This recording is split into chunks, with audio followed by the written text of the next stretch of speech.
প্রধানমন্ত্রী নরেন্দ্র মোদীর হাত ধরে বেশ কিছু প্রকল্পের ভার্চুয়াল উদ্বোধন ব্যারাকপুরে কেন্দ্রীয় পাট গবেষণা কেন্দ্রে উপস্থিত হয়ে সাংবাদিকদের মুখোমুখি কেন্দ্রীয় শিক্ষা ও প্রতিমন্ত্রী ডক্টর সুকান্ত মজুমদার এসআইআর নিয়ে কী বললেন শুনবো। আপনারা দেখছেন নিউজ নদিয়া এক্সপ্রেস। চ্যানেলটিকে সাবস্ক্রাইব, লাইক, শেয়ার এবং ফেসবুক পেজটি ফলো করুন।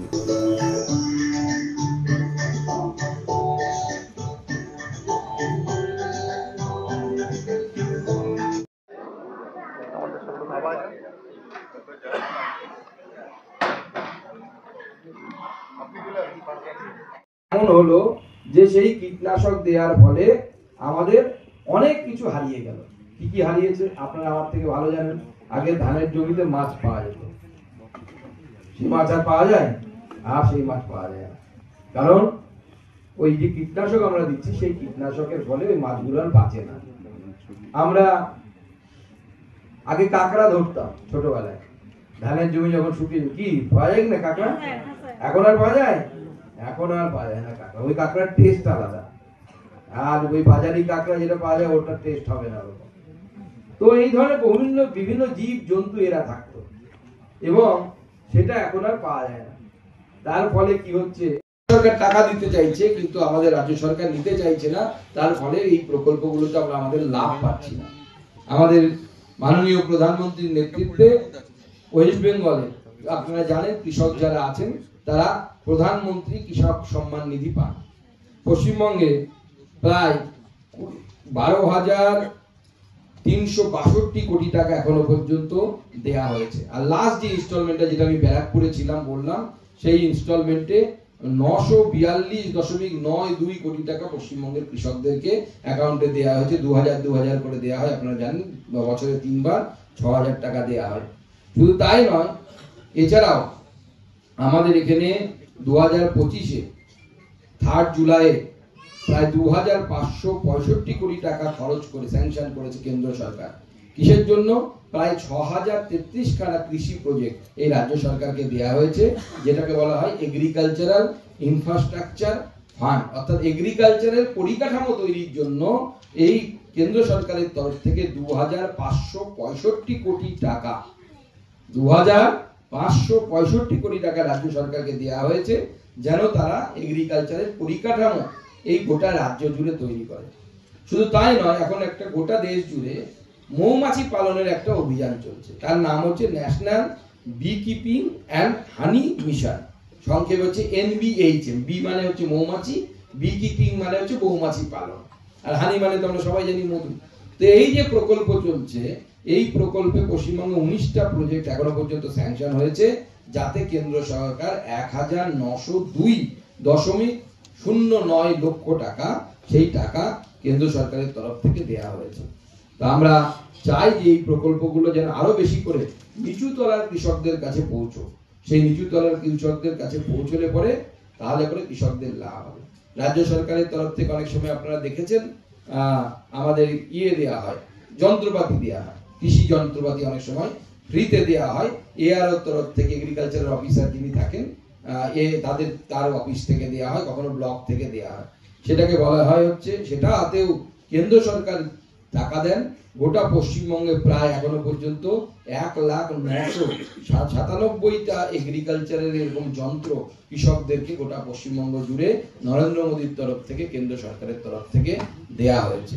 তো পশ্চিমবঙ্গের জন্য আমাদের কেন্দ্র সরকার সদা প্রচেষ্ট আছে এবং ক্রাইজ্যাপের মতো এরকম বহু ইনস্টিটিউট আছে যারা পশ্চিমবঙ্গের কৃষকদেরকে, মহিলাদেরকে, সেলফ হেল্প গ্রুপকে যারা আত্মনির্ভরতার পথে নিয়ে যেতে চেষ্টা করছে। কারণ এই আত্মনির্ভরতাই একমাত্র মুক্তির পথ। আমার মা যদি আত্মনির্ভর না হতেন আমি এখানে এসে পৌঁছতে পারতাম না। সেজন্য মহিলাদের আত্মনির্ভর হওয়া সব থেকে গুরুত্বপূর্ণ। আমি যখন দিদিদের সাথে কথা বলছিলাম তখনও আমি এই বিষয়টির উপর ট্রেস দিয়েছি যে মহিলাদের আত্মনির্ভর করতেই হবে, মহিলাদেরকে নিজের পায়ে দাঁড়াতেই হবে। চুপ করে বসে থাকলে হবে না। ওই সিরিয়াল দেখলাম, সময় কেটে গেল, ওতে হবে না, রান্না বান্না করলাম হবে না। ওর সাথে সঙ্গে কিছু না কিছু একটা করতে হবে, নিজের হাতের কাজ করতে হবে। ছোট ছোট এন্টারপ্রেনারশিপ, অর্থাৎ ছোট ছোট জিনিস তৈরি করা, আচার বানিয়ে বিক্রি করা, পাপড় বানিয়ে বিক্রি করা। এখন গোটা ভারতবর্ষ, পৃথিবী গোটা ভারতবর্ষের দিকে তাকিয়ে আছে। গোটা পৃথিবী ভারতবর্ষের জিনিস চাইছে। ভারতবর্ষ থেকে জিনিস আমদানি করতে চাইছে, আমরা অনেক কিছু দিতে পারছি না। আপনাদেরকে এগিয়ে আসতে হবে, আমাদের মহিলাদেরকে এগিয়ে আসতে হবে জানাই আমি। আর আমি ডাইরেক্টর সাহেবকে বলবো যে এদের প্রোডাক্ট গুলোকে বিশ্বের দরবারে পৌঁছে দেওয়ার জন্য এখন যে আধুনিক ব্যবস্থা হয়েছে, অর্থাৎ ওয়েবসাইট করা, ওয়েবসাইটের মাধ্যমে অনলাইন পারচেজিং কিভাবে হতে পারে, সেখান থেকে পয়সা তারা কিভাবে পাবে, এই বিষয়গুলো অর্থাৎ এক্সপোর্ট ওরিয়েন্টেড যে বিষয়গুলো, সেই বিষয়গুলো কিভাবে আমাদের এই দিদিরা বা সেলফ হেল্প গ্রুপে যারা আছেন তারা তার লাভ নিতে পারে, সেই বিষয়ে আপনি চিন্তা ভাবনা করুন।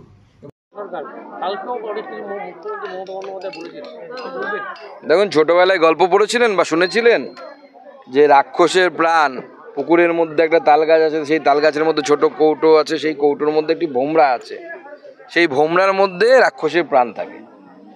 তো তৃণমূল কংগ্রেসের এই সরকারের প্রাণ বা সরকারের টিকে থাকার প্রাণটা ওরকম ভোমরার মধ্যে আছে। সেই ভোমরার নামটা হচ্ছে ভোটার লিস্ট।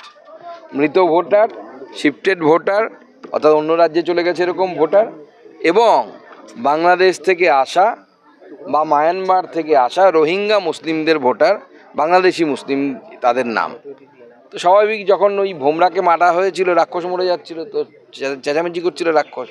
তো সেরকম তৃণমূল নামক রাজনৈতিক রাক্ষস চেঁচামেচি করছে, কারণ তার প্রাণ ভোমরাটাকে নির্বাচন কমিশন ধরেছে। না, সেটাই আমি বলছি। তো তার কারণ হচ্ছে এসআইআর তো গোটা দেশে হবে। অনেক রাজ্যে আমাদের মুখ্যমন্ত্রী নেই, অন্য রাজনৈতিক দলের মুখ্যমন্ত্রী আছে।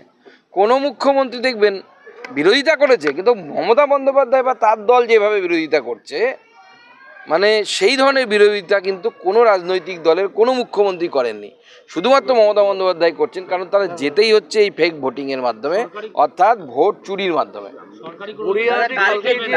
কালকে যে আপনি প্যানেল গেছিলেন প্রত্যেকটা মানুষের কাছে বা ব্যবসায়ীদের কাছে, সেটা বলছে যে সিপিএম এর অনুকরণে করেছে, কি বলবেন? সিপিএম কি পেটেন্ট করা রাখা আছে? পেটেন্ট নাম্বারটা কত আমাকে জানান, একবার বলুন। হ্যাঁ, ধর্ষণ হয়েছে একটি, আমরাও খবর পেয়েছি। একটি বাচ্চা মেয়ে, মানে ছাত্রী, যে উড়িষ্যার বাসিন্দা, তাকে গণধর্ষণের শিকার হতে হয়েছে, এবং সেটা সম্ভবত ওই মেডিকেল কলেজের বাইরে হয়েছে।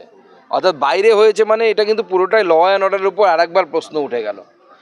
যদি ওই মেডিকেল কলেজের ভেতরে হতো, তাহলে না এই প্রশ্নটা করা যেত যে মেডিকেল কলেজের অ্যাডমিনিস্ট্রেশনের গাফিলতি আছে, যা আছে। আমার কাছে যা খবর মিডিয়ার মাধ্যমে পেয়েছিলি, আমি জানি না এখন কি তার স্থিতি আছে, কিন্তু মেয়েটির সাথে ধর্ষণ হয়েছে, সাময়িক ধর্ষণ হয়েছে, অর্থাৎ গণধর্ষণ হয়েছে, এবং সেটা মেয়েটি, ছাত্রীটি মেডিকেল কলেজ থেকে বাইরে কোথাও গেছিল বন্ধুটির সাথে, সেখানে ঘটেছে।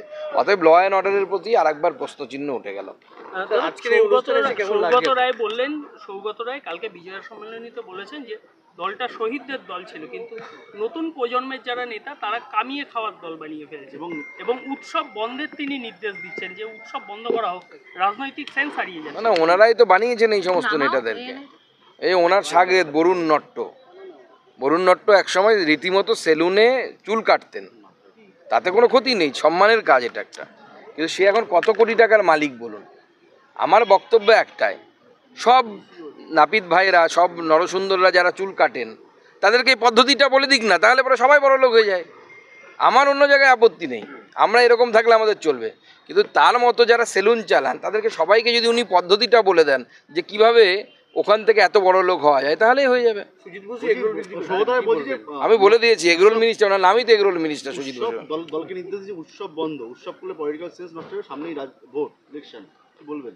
তৃণমূলের পার্টিটাই তো গোটাটাই উৎসবেই তো পার্টিটা চলছে, আবার কি রুটের উৎসব, প্রধান পেটানো উৎসব। সেদিন দেখলাম আদিবাসী প্রধানকে, নিজের দলের প্রধানকে পিটিয়েছে, মুখে কালি লাগিয়েছে, মহিলা তাও আবার, তার মুখে কালি লাগিয়ে আদিবাসী প্রধান তাকে পেটাচ্ছে।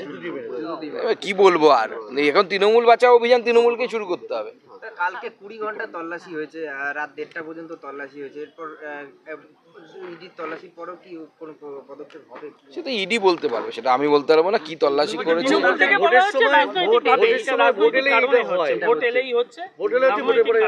না, সেই জন্য তো আমরা ওনাদেরকে প্রস্তাব দিয়েছি, এক দেশ এক ভোট মেনে নিন না, তাহলে গোটা বছর ভোট থাকে না। লোকসভা ভোটের সাথে ভোট হয়ে যেত, তাহলে আর এখন ভোট থাকতো না। তা আমরা তো বলছি এক দেশ এক ভোট মেনে নিন, সেটাও মানবে না। তা আমাদের দেশে তো গোটা বছরই ভোট, কোন সময় ভোট থাকে না? 26-এ ভোট হবে, 29-এ আবার ভোট। তাহলে যদি 27-এ কিছু হয় বলবো ওই 29-এ ভোট আছে সেই জন্য করেছে। আবার তার মাঝে পঞ্চায়েত ভোট চলে আসবে, ধরো পঞ্চায়েত ভোট আছে তার জন্য করেছে। তো সবসময় তো ভোট হয়, মিউনিসিপ্যালিটির ভোট, পঞ্চায়েত ভোট। আমরা সেটা বলছি এক দেশ এক ভোটটা মেনে নিন, তাহলে আর ভোটের আগে হবে না। কিন্তু হবে তো বটে, চুরি যখন করেছো, চুরি কিন্তু চোর কিন্তু ধরা পড়বে। মোদিজি বলেছেন না খাউঙ্গা না খানে দুঙ্গা। আপনি এগরোল বিক্রি করতে করতে কোটি টাকার মালিক হয়ে যাবেন, আর অন্যরা গরিব মানুষ তারা পাট বুনে পাটের জিনিস তৈরি করে বিক্রি করে রোজগার করবে 2-4 হাজার টাকা। এটা তো চলতে পারে না দাদা।